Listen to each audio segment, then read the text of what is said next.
ఎవరికి ఏ కష్టం వచ్చినా కూడా నా కథ గుర్తు తెచ్చుకోండి.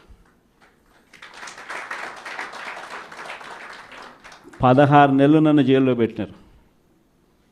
నా మీద కేసులు వేసింది కూడా మళ్ళీ ఎవరో కాదు, అటు కాంగ్రెస్ ఇటు తెలుగుదేశమే. నా పిటిషన్లో ఎవరు పిటిషనర్స్ అంటే అటు కాంగ్రెస్ ఎమ్మెల్యేలు ఇటు తెలుగుదేశం పార్టీకి సంబంధించిన నాయకులు. కేవలం రాజకీయంగా ఎదుగుతున్నాను అని ఒకే ఒక కారణంతో దొంగ కేసులు బనాయించారు. 16 నెలలు జైల్లో పెట్టినారు. కానీ ఏమైంది? బయటికి రాలా? ముఖ్యమంత్రి కాలా?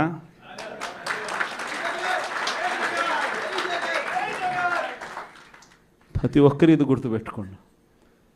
ఎవరికైనా ఇంతే. మహా చేస్తే వీళ్ళు ఏం చేయగలుగుతారు? దొంగ కేసులు పెడతారు, కాదండంలా బెదిరిస్తారు, కాదండంలా మహా అయితే 3 నెలలు లోపల వేస్తారు, అది కాదండంలా. కానీ ఏం చేస్తారు? 3 నెలల తర్వాత మళ్ళా వస్తాం, రెట్టించిన ఉత్సాహంతో మళ్ళా పనిచేస్తాం. ఎవరెవరైతే మిమ్మల్ని జైల్లో పెట్టే కార్యక్రమం ఎవరెవరైతే చేస్తారో, మంచి చేసిన వాళ్ళని గుర్తుపెట్టుకోండి, చెడు చేసిన వారిని గుర్తుపెట్టుకోండి. ఇద్దరిని గుర్తుపెట్టుకోమని చెప్తాను. ఊరికే చూస్తూ ఊరుకోం. వైఎస్ఆర్ కాంగ్రెస్ పార్టీ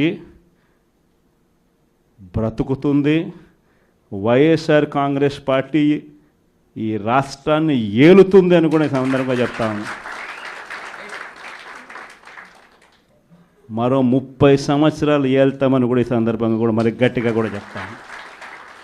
కాబట్టి ఎవ్వరూ కూడా వైఎస్ఆర్ కాంగ్రెస్ పార్టీకి సంబంధించిన ఏ కార్యకర్త వెంటికి కూడా పీకలేడు అని చెప్పి కూడా ఈ సందర్భంగా చెప్తాను.